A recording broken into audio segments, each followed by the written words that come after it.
We've got big news. Men at the Movies has a store. That's right. You can go to menatthemovies.com/merch. Get all the newest Men at the Movies swag. We've got t-shirts. We've got hats. We even have a mug if you want to drink your confined space coffee. Podcast listeners can get 10% off at either place, confinedspacecoffee.com or at the Men at the Movies store by entering code MATM at checkout. Coming up on the Men at the Movies podcast, I talk with Miles Spencer about Lawrence of Arabia. In Lawrence, we see a man whose chief character, whose chief skill and talent is his resilience, his ability to do painful and difficult things simply because those things must be done. Which begs the question, how can we develop that skill of our own? How can we become more resilient? And how can we adventure with purpose? So join us as we discover God's truth in this movie.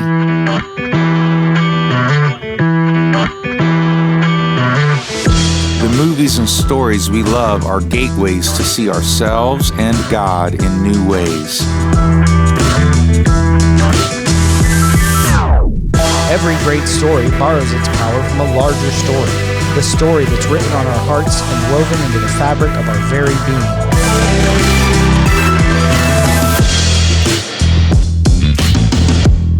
Hello and welcome to the Men at the Movies podcast. My name is Paul McDonald, and joining me today, I have a very special guest, Miles Spencer. Hey, Miles, how you doing today? Hey, Paul. Thanks for having me aboard. Really excited to have this conversation. As you mentioned, as we were talking about before, your team kind of reached out to me when some keywords popped up and said, "Hey, we think Miles would be a good guy to have." And as we've exchanged emails over the time, I think we both felt the same way that we'd have an interesting conversation about one of your favorite movies, Lawrence of Arabia. So, kicking right into it, what is it about this movie? Because you said, how often do you watch this movie, you said? I have to admit, I probably watch it 3 or 4 times a year. Which is no small investment. It's not quite 4 hours long, so it's you almost spend a whole day, a work day. So what is it about this movie that, that draws you in and pulls you into it 3 or 4 times a year? Well, let me start with one thing that I'm actually sad about. I never saw it in a full-on theater, which obviously when it was originally released, that was the only way to do it. My TV is kind of big, but frankly, it's like wallpaper in my life. Yeah. It's back. Oh, let's watch this scene. Let's watch that one. So I will admit I don't sit in rapt attention of every detail, but I pick up different things along the way. But I've never had the experience of seeing it in the theater. And just as you were talking about it, I realized that was the case. So this movie is an epic example of how storytelling can entertain first and leave people with a better understanding of history almost by surprise at the end. And we can debate little scenes and little bits of whether he actually asked for lemonade at the bar in Cairo or not. But the reality is I've been through those sands. I've been through those deserts. I've been on those camels, and lemonade really sounds good. So David Lean was a hell of a storyteller. And through that story, I think we understand a little bit more about history, and that was motivation for Wells and I to do the same. We're not historians. We're storytellers. And so through entertaining people, we hope that they'll understand a little bit more about the region and the history. All right. So you to me that you opened up a little sidetrack, a little shortcut away from the movie, because you mentioned being in the sands and being out there. So what is it? What is it that you did? And then kind of, I want you to talk about the story that came out of as a result of that time. I was trying to piece together what had happened at 9/11, right? And that's pretty difficult for a Midwestern boy from Pittsburgh, Pennsylvania, sitting and trying to figure out why I always had a very curious mind. And I read a book called 7 Pillars of Wisdom by T.E. Lawrence, on which basically the movie is based.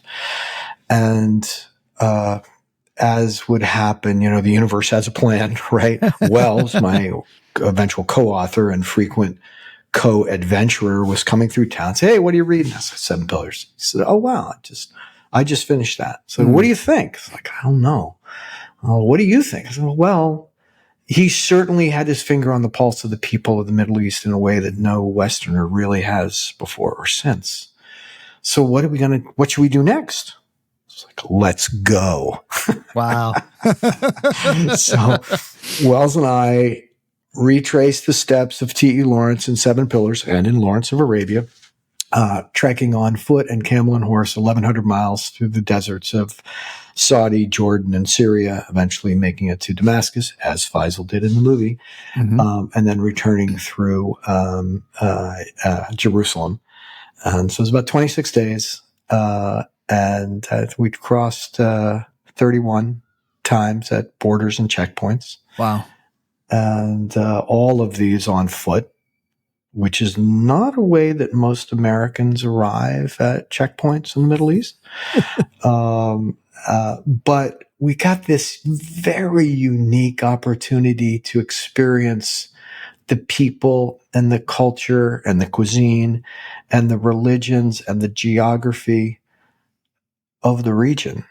And it was that we brought back to the U.S. and eventually after October 7th decided, okay, it's time to publish this book. So it is historical fiction, but it deals with both 2006 and 1918. And the reason it's historical fiction is we use a time machine to get back and forth. And so as far as you know, we don't have one. As far as we know. So I would imagine as you would rewatch the movie that internally you are physically, maybe not physically or literally, but in many ways you're probably transported back to your own experience in the desert. Yeah, there's a scene at a well at the beginning where Lawrence first meets his counterpart, played by Omar Sharif. And he was a Hawitat, which is a Bedouin tribe. He eventually meets Abu Tayyid, who's a different Bedouin. And that's part of the story, which they did a great job in Lawrence of. He was basically a cartographer, a bit of a intelligence gatherer on behalf of British, but he was the one that was appointed to find a tribe that could help unseat the Ottomans in the region. And they were most concerned about, obviously, Cairo, or where the British had a major presence, the Suez Canal, which has major strategic geopolitical import, and Palestine all the way up to the Levant. So that was their primary focus. They were not particularly focused on Saudi Arabia or Mesopotamia. At the time, it wasn't Saudi Arabia. It was the Hijaz and 100 other tribes in that region. So most of it was this sliver right along the eastern edge of the Mediterranean that had a tremendous amount of British import.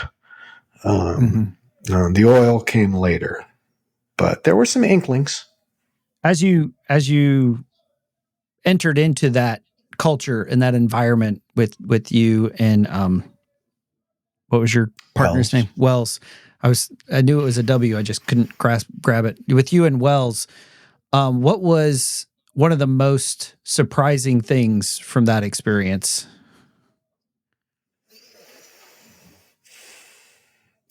I understand this podcast is only 45 minutes. I could go on and on with our list of surprises. But I'm going to jump right in on the first one, which would be Yeah, I left off our story where Wells and I had read this book, and we had watched the movie as well. And let's go, right? Well, that's not it. So you just don't show up in Saudi Arabia. We were lucky enough to get an invitation to speak about a book that I had published about business. And so we showed up at YPO, that's Young Presidents Organization in Riyadh, Saudi Arabia. I guess I did an okay job presenting the book because they said, great, what else do you want? And Wells and I said, oh, actually, we'd like to trek 1,100 miles through the deserts of Saudi, Jordan, and Syria and retrace the steps of T.E. Lawrence. So my first surprise was their answer.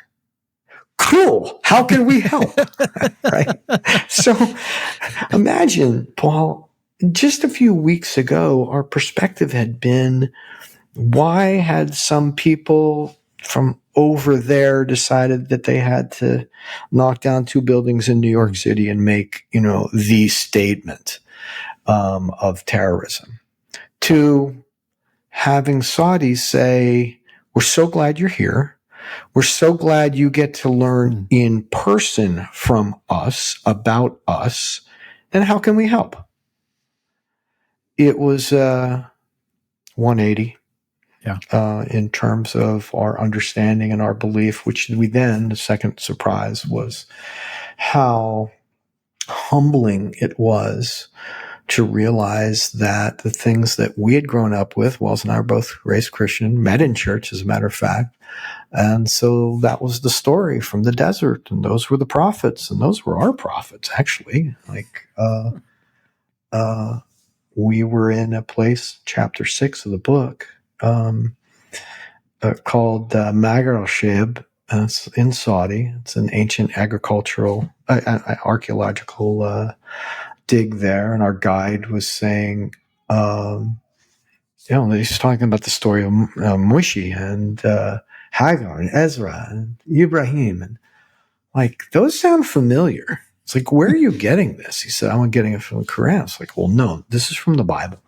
So on a whim, I call up my friend in Tel Aviv, who's a Talmudic scholar, and I said, look, I'm going to name 12 likely suspects. You tell me which ones of them are in your book.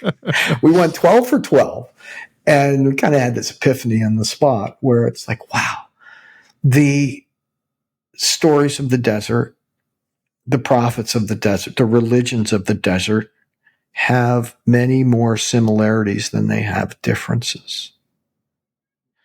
And that was a profound realization for both the characters in the book, but also in real life for Wells and I. And I don't really think that Lawrence of Arabia, the movie, draws too much of that out. You could see it in the backgrounds. You could see it in the different cultures. But I don't think that was the objective of Lawrence of Arabia. But it was certainly something that shocked us. Focusing back on the movie, because the movie was your sort of the inspiration for heading out to the Middle East there. And this movie, won Academy Awards. It inspired filmmakers. Steven Spielberg became a filmmaker because of watching this movie. These sorts of stories, as you mentioned, 45 minutes is much too short a time to discuss everything that we could kind of take away from this story, and as with all really good stories. But when you think of it, one of the key takeaways that you had mentioned earlier was this idea of resilience. And so why does resilience sort of speak to you so much, or how do you see that in this movie revealed? Well, I think it's a great point, and I believe it is the very opening scene in which Peter O'Toole is playing Lawrence, and there's a match lit, and he holds his hand over it. He doesn't put it out with his finger, and so the question was, does it hurt? It's like, that's not the question. The question is, does it matter? Mm-hmm. Here is William Potter with my newspaper. Hey, Athos. Thanks. Would you care if I one of Corporal Hartley's cigarettes? Tom. Is it there? Of course. Headlines. But I bet it isn't mentioned in the Times. Bedouin tribes attack Turkish stronghold. And I bet that no one in this whole headquarters even knows it happened. Or would care if you did. Allow me to ignite your cigarette. Sir? Mr. Lawrence? Yes? Flimsy, sir. Thank you.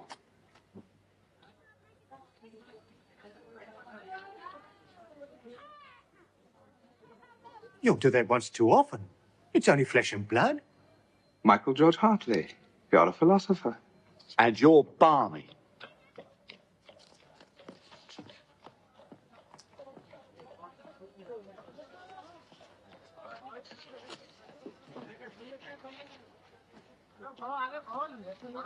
Oh!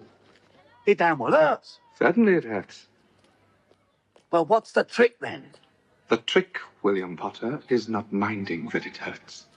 And so I think Lawrence is one of the great Stoic person. Stoicism has, is having its moment in the sun now. Well deserved. And Wells and I believe in those principles and try to practice them well. So mind over matter is something that Lawrence conquered, and they show it time and time again in the book. I mean, the match was just table stakes, right?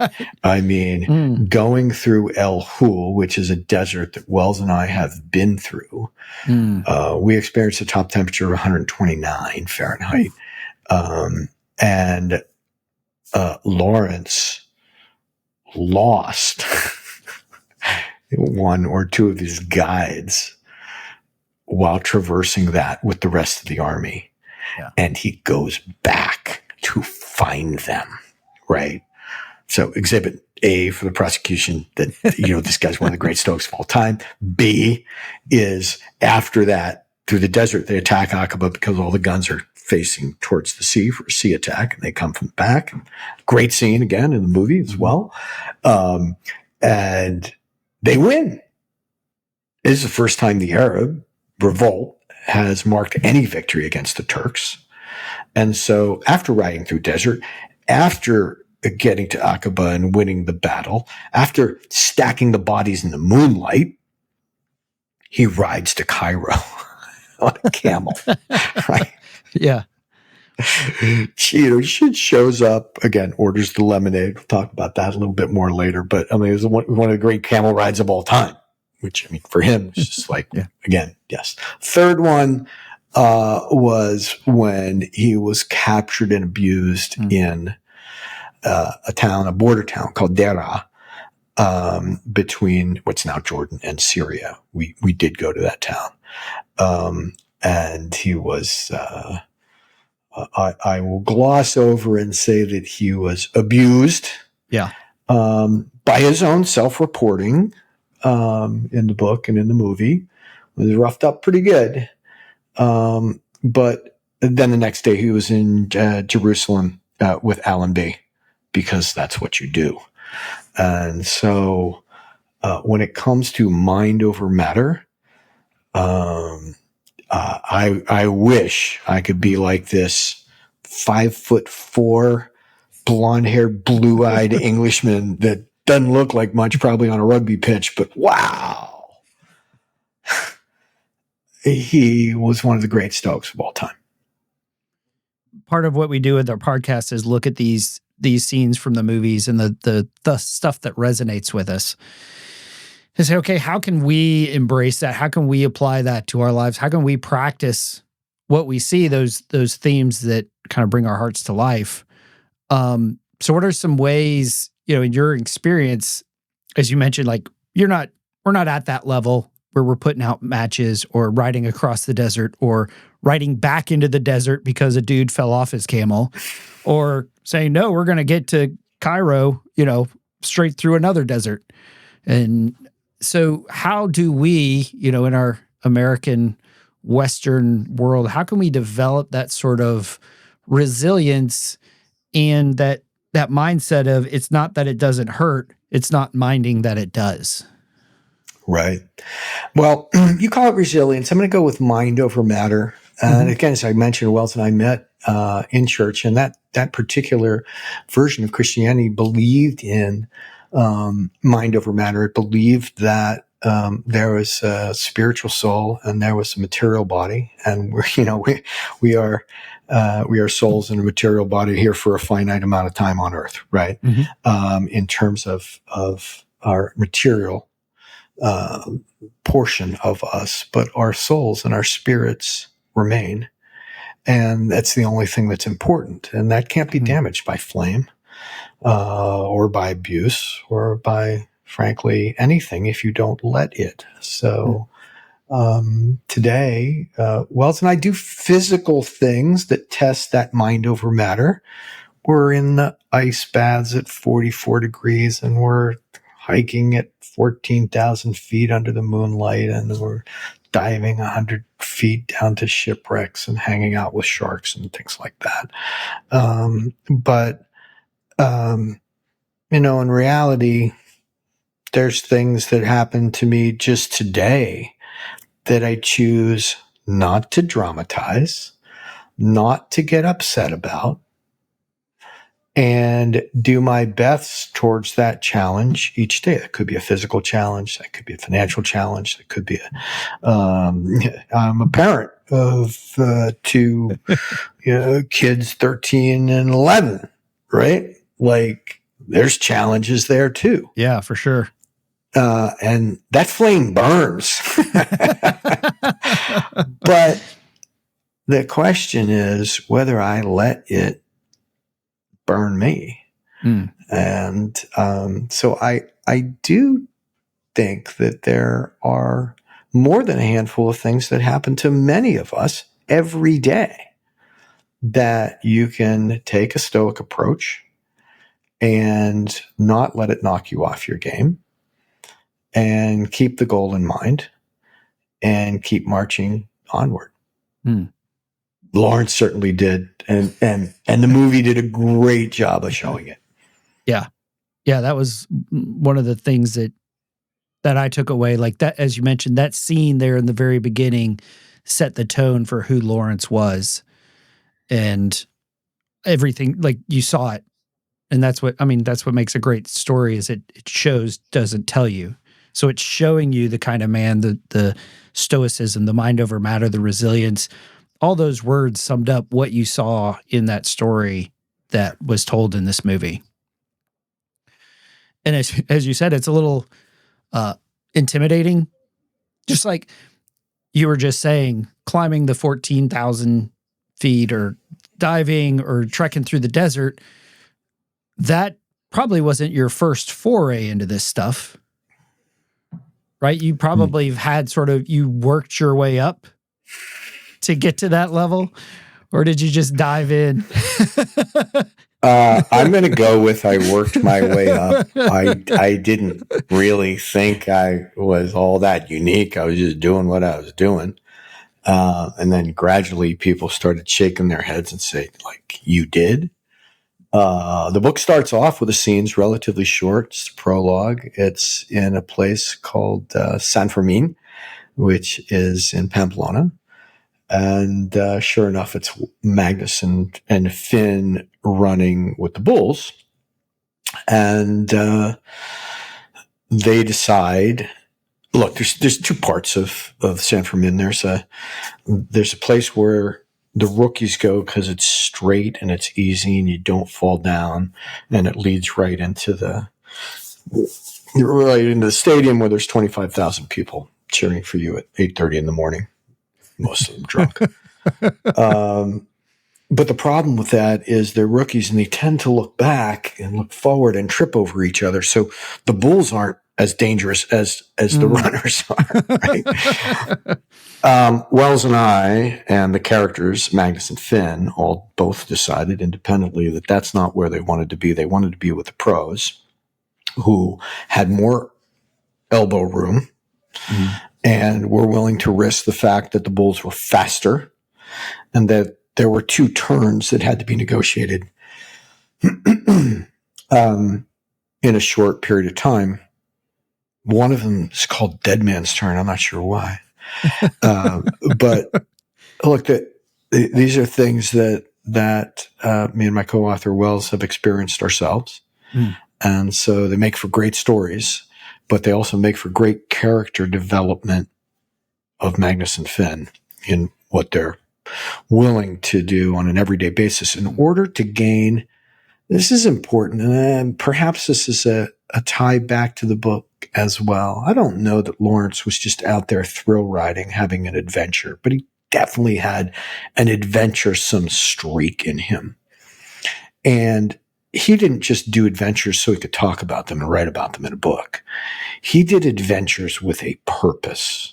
And Wells and I really look for opportunities to not just have an adventure, but to have a purpose where we can tell a story and others can learn about the culture and the civilization and the history of the places that we go and have these adventures. So it's not just about, oh, I climbed Everest, check the box, personal best, I'm not discounting that. Right. I haven't done it. I've been I've been higher than 20, but I've not been to 27,000. But there's no story to tell, and there's no purpose. We really wanted to emerge with a purpose that in telling our story, others would learn. And I absolutely think both Lawrence with 7 Pillars and Lawrence in the movie had a purpose to his adventure. Right. You touched on this idea of adventure for a purpose, but also that idea not just for your characters, but for you and Wells, of you doing the adventure with the idea of character development. And I remember, I think it was a Patagonia documentary where they talked about these guys who would do Everest, but they would sort of do it the easy way, where they would just like pay for everything to get done, so everything was made. And the guys in the documentary, the quote was, they were assholes when they left. They were assholes when they got back. They could check that box, but they didn't undergo that character development that such an endeavor was intended.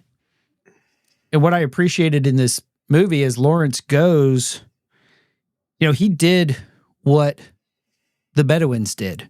He did what they did. He ate what they ate. He drank what they drank. He rode the way they rode. He ended up dressing the way they dressed. And he wasn't, like, you didn't see that with the other British officers in this story. And I guess the other idea sort of that's rumbling around in my head is another quote. When you brought up the bulls, and it was this guy said, I always thought I wanted to be a matador until I was in the ring with a bull charging me. And I realized what I really wanted was to wear tight pants and have thousands of people cheering my name. That sounds like Freddie Mercury from Queen. Yeah, I think that, look, Lawrence probably didn't do it solely for character development, but he developed quite a character as a result of the things and the choices that he made. And I think in today's world, in which we can get tons of dopamine just by going there and having these virtual adventures, or even having a adventure in which all of the edges are rounded off and polished, I think doesn't get you. It's perfectly fine. It's better than nothing, but it doesn't give you the depth and the breadth that you would get alone, exposed, and vulnerable. Yeah, I took my boys to this in-city country club where it was, I live in Charlotte, which is rather an urban-ish area. And we live in the middle of a bunch of golf clubs we can't play at because they're all super private and all this stuff. So we went, it's like 10 minutes away and there's all these golf simulators and you're in there. And I'm like, man, this is kind of nice. I could play golf anytime, no matter the weather. And as me and my boys are hitting the ball around, I was like, this looks like golf because, it's high def. It's, you're swinging a golf club. It feels like golf. But we walked out, you're like, that wasn't quite it. That wasn't, we weren't outside. We weren't walking. It was, as you said, too polished, too comfortable. And you mentioned that it's so easy to get wrapped up in the phone, in the comfortable lifestyle, in the, you don't want to stretch. Everybody's talking about safety and comfort these days. Yeah. And Lawrence never embraced the safety aspect of that was not his chief pursuit. And obviously, just from the little bit of stories that you've told, safety probably ranks around 5 or 6 maybe for you, if it's that high. Well, I think that might be an outward perception, at least speaking from personal experience. So, look, I'm an entrepreneur, and that involves risk. But what people don't see is the risk mitigation underneath that is in the form of a plan and research. And likewise, on our trips, we were trained by security, kidnap, and ransom specialists that put us through the ringer in terms of personal safety and country, right? So we felt like we went in well-trained, well-aware, and that enabled us to see and to experience things with a degree of comfort that didn't have the anxiety and the trepidation of not being trained. So I hate to take issue, but I think safety is table stakes. You gotta do that before you can do something like this. So it may appear as if safety wasn't a concern, but yeah, I'd put it up there pretty much number 1 or number 1.5 for sure. It allowed us to experience the world in a much better way. I think for Lawrence, the way I see him in the movie and in the books, remember Lawrence was born out of wedlock, a different name than his father. He always felt quite the outsider. He was brilliant. So he had a bit of a chip on his shoulder from the get-go. He seemed, at least in the movie, to have a flair for the masochistic. Wells and I are just not that way. We're willing to endure, but not for no reason. And sometimes it appeared as if Lawrence had a death wish. So none of that here. But wow, it made for a complex and exciting character. Yeah. Complex character is definitely how I would describe Lawrence, as he, both as you said, fighting for his place, even in the beginning of the movie where he feels like he's wasted. He sees stuff that's going on in the world and he's frustrated, feeling like he's extraordinary, right? That was a word that came up later in the movie when he was talking to Allenby, was he knows that he has a purpose. He has a calling. He has a talent. But then as you had mentioned in your notes, he sort of, in one point, went to hubris, where he believed he was touched by God, nothing could touch him. And then when something did, as you had said earlier, he ends up back in Jerusalem a day later saying, I want an ordinary job. I want a safe job. I want to be protected. And I thought it was interesting when you were talking about the safety preparation for your journey. of, and maybe safety wasn't the right word, but there is a certain embracing of risk and uncertainty where you can, like, even in that preparation, against the kidnapping and ransom course that you went through, you were like, we went through the ringer.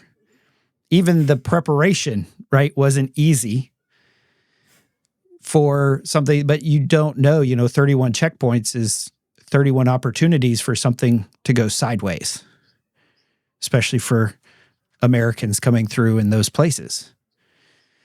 And so, being comfortable with that takes practice. It takes timing, or it takes time and reps. Just like, you can't go into this, play in the Super Bowl without, the preparation for the Super Bowl starts in August. And sometimes that's August, a couple seasons before you actually get there. And living in Charlotte with the Panthers, it's going to be several seasons before we ever see a Super Bowl. So Miles, I did want to sort of touch on one last thing. This idea, again, the word I'm using is resilience, but there's sort of two ideas that are bouncing around in my head. You had talked about earlier about the three main religions having more similarities than differences. And also we had discussed earlier that the idea that resilience requires faith. And you had said some really good comments that I was like, man, I want to capture those concepts on tape, if we had tape, on digital tape.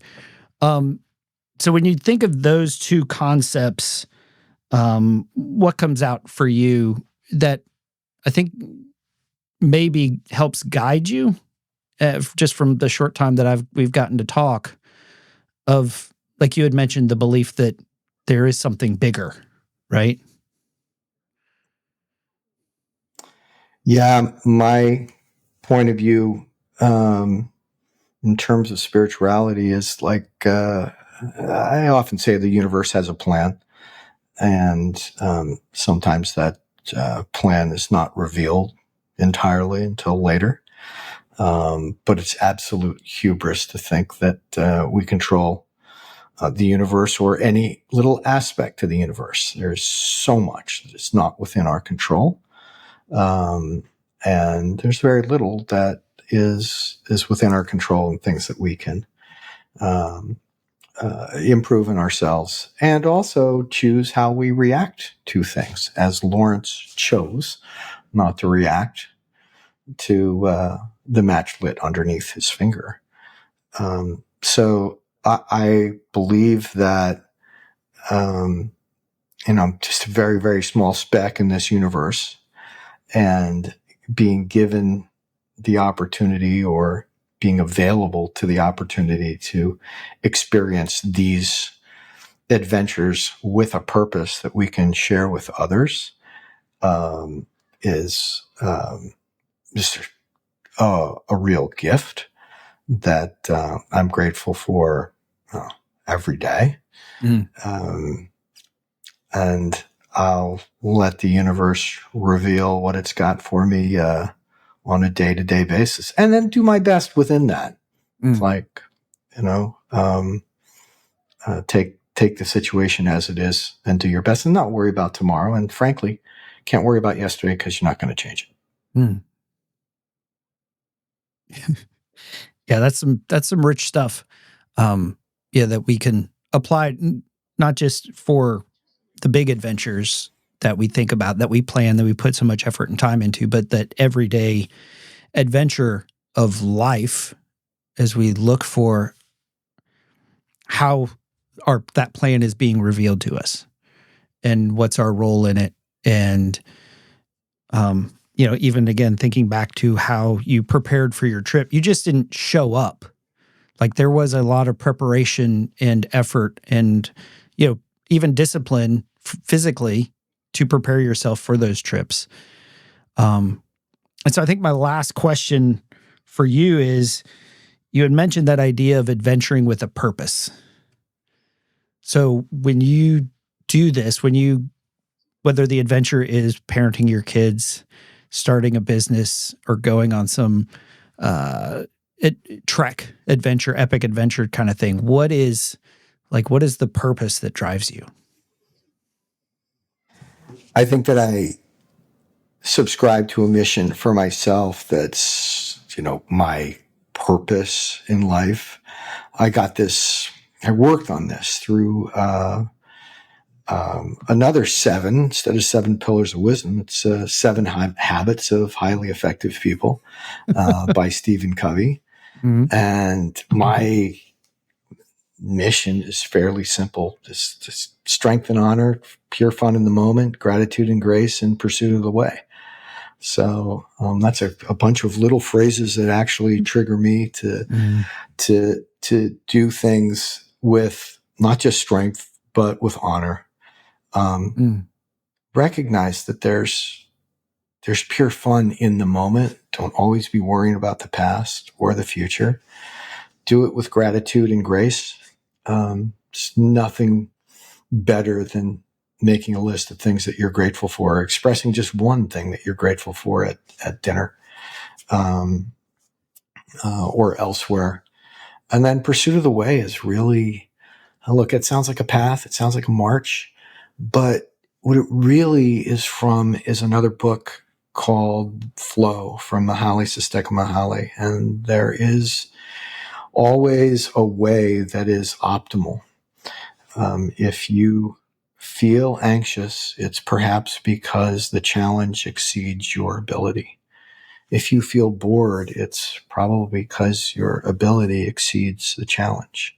But if you can find high challenge opportunities that you can meet with highly honed ability, that's flow, and that is the way. And where did you come up with your principles, those little sort of core foundational things that drive you? I read 7 Habits of Highly Effective People by Stephen Covey probably 25, 30 years ago. And when I read it, I realized, gosh, I was doing most of these things myself. It's just he put good labels on them and good structure to it. Yeah. It's great. Now I have a grid. He used to sell like a 3-ring binder and stuff like that. But that is a finely chiseled piece of rock that was pretty gangly 25 years ago. And I have chipped it down to a couple of words that really, I know what I'm talking about when I read that to myself. Yeah. And when I plan my week or plan my day, I look at it and ask myself, what can I do towards this goal today? Yeah. Thank you for sharing that. And I think that's a good action item for anybody who's listening, is to take those ideas, sort of, as you said, to take the broad base, and over the years and decades, chisel that away until you've got those foundational stones of, this is what drives me. This is what stabilizes me, what centers me, and gives you your purpose. Basically, it's like, oh, when the world feels chaotic, when stuff's going sideways, when your kids are driving you nuts, those foundational stones help you get through that. And I think, tying it back to the beginning, that's the mind over matter. When we remember those things in the moment, that the externals may be pounding in that that's not true, I think those help us to maintain our stability and move forward. We certainly do. So, Miles, thank you very much for your time and for sharing this movie, sharing your passion for this movie. If people want to know more about you or read your book or books, what would be the best place for them to go to find out more about you and the work that you're doing? Well, certainly for the book, it's available on Amazon in both Kindle, electronic, paper book, and put in a plug for the Audible, which is read by Eduardo Bertolini. It's a beautiful narration of the same words. I mean, we wrote the words, but when I hear them from Eduardo, they're like, wow, that's much better. So I highly recommend the Audible. Personally, that's my favorite. I also have a blog of my attempts to solve the problems of the world each day. That's milesspencer.com. So that's mostly where you can find me. All right. Well, thank you very much. Anything else you'd like to close or add before I wrap up? No, it's a wonderful honor to be on your show, talk about a movie that has profoundly affected my life. And I'm glad that other people share a passion, not just for that, but for movies as well. Yeah. Well, once again, thank you for your time and for joining us. And this has been a great conversation for me to have. It's helped me even as I'm sitting here. I already can't wait to get back and edit it and re-listen to it and be like, oh yeah, that's so good. So this has been Paul McDonald and Miles Spencer talking about Lawrence of Arabia. Check out the movie. Check out Miles in his website or read his book. I think it would be a fascinating experience for you. So thank you for joining us, and I hope you join us next time here on the Men at the Movies podcast. Something inside has been awakened. I can no longer be who I was before. But if I am no longer who I was, who am I to be?